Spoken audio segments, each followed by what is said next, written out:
Welcome to Hidden Treasures, where we tell stories of lost treasure, lost mines, interesting mysteries, just anything that I find interesting, and hopefully you do too. If you enjoy the stories, don't forget to like, leave comments, and subscribe. Also hit notifications so you know when new stories come out. Today, we have 2 stories of lost treasure in Connecticut and one very interesting character.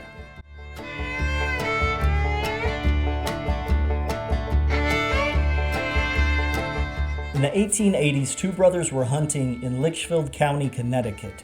One of the brothers shot a squirrel and only wounded it, so the squirrel took off running, ran up a tree, and ran into a hole in the tree. The 2 brothers chased after the squirrel, went up to the tree, found the hole. The brother reached in the hole, grabbed the squirrel, pulled it out, and when he did, he had part of the squirrel's nest wrapped up in his fingers. This isn't unusual. Squirrels will basically use anything to build their nest, so the brother just started pulling it out, but then he noticed that it was kind of torn up paper, so upon closer inspection, they realized that it was torn up banknotes. So this was actual money that the squirrel had torn up and stuffed into this tree to make his nest. The brothers didn't know where this had come from, so they went to the locals in the area, told them the story, and the locals, they knew exactly where the money came from. Just a couple years earlier, the property had been owned by a man named J.O. Maloney, and he had died at 70 years old just 2 years before this. J.O. Maloney was a very, very frugal man. He had spent his entire life gathering a stockpile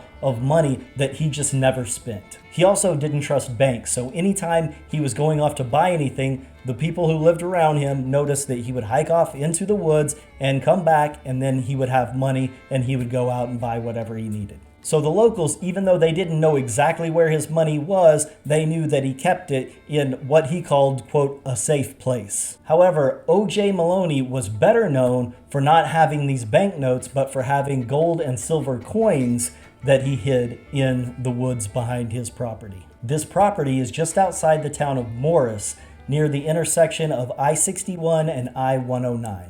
That treasure has never been found, but in 1937, 2 boys were in the woods near his property and they found a gold coin from 1886, indicating that that treasure may still be out there.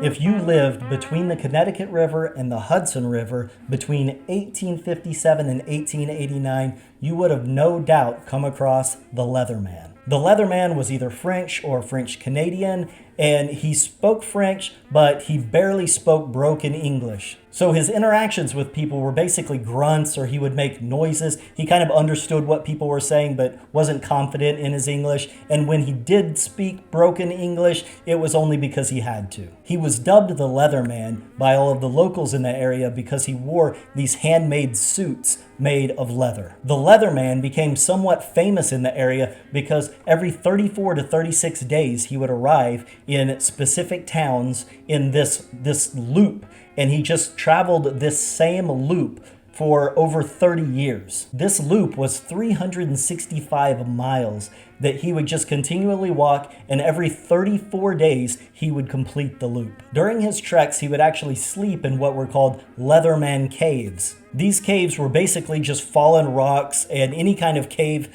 or dwelling that he could find that provided some sort of shelter. He would stay in these, he would build a fire, and he would live in these things throughout blizzards, throughout the winter, and even in the summer months, he would stay in these, all while dressed in these leather suits. As you can imagine, at first, the people were very wary of the Leatherman. He was showing up, walking through towns, showing up every 34 days, and the people were very concerned. They actually had him psychologically evaluated. He passed all the tests. The psychiatrist said that he had possible emotional problems, but otherwise was completely mentally healthy. So the man became actually somewhat of a celebrity, showing up in these towns every 34 days. Every 34 days, they called it Leatherman Day, and people would go out to the streets or outside of their house, and they would leave food and supplies out for him, and he knew which houses did this, so he would come through, and he would stop, and he would eat the food, and he would take the supplies, and he would carry on about his business. On a Leatherman Day in March 1889, after 32 years of Leatherman showing up every 34 days, on this day, he didn't show up. The locals knew something was wrong when he didn't show up, so they sent out a little search party and they went down his trail and they found that he had passed away in one of his Leatherman caves the night before.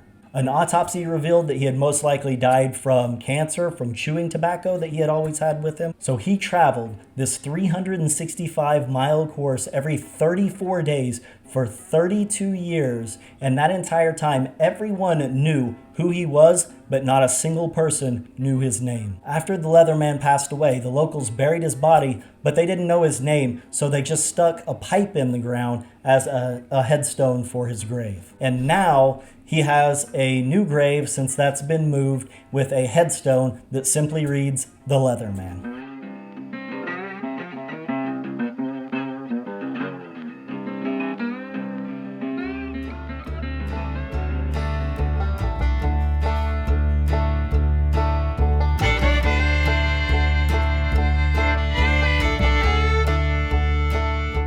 On May 8, 1953, a train was traveling from Norwalk, Connecticut up to Boston, Massachusetts, and was carrying a very unique load. On board this train were 2 wooden chests with approximately $250,000 worth of gold, silver, and other jewelry. The jewelry was the property of an English jewelry importer and trader named Thaddeus Burke. Thaddeus Burke had only been in the United States for about 2 months, and he had been invited to show off his jewelry by a man named Nigel Massey. Thaddeus Burke was very eager to make a name for himself, and at this party were supposed to be many wealthy and influential people. So Thaddeus Burke, working for London's Tawny Gems Company, had actually brought his best jewelry, and that's why there was so much. There was $250,000 worth of jewelry on board. So departing the South Norwalk depot, the conductor was busy when he was leaving, and he missed a very important detail. About 300 yards from the depot was a blind corner which led to the Norwalk River, where there was a drawbridge where the train could cross the river. What the conductor failed to notice upon departing the depot was the stoplights that indicated whether or not the bridge was open or closed was red, indicating that he needed to stop the train and wait because the bridge was open, allowing boats to cross. Sadly, the conductor did not notice this. He went around the blind corner, saw that the bridge was open, couldn't do anything about it. The train was going too fast at that point and went straight off into the river. 46 people lost their lives in this crash. The train sank to the bottom of the river. It was unrecoverable, and that money, the $250,000 in jewelry, was completely lost, and no one has ever recovered it.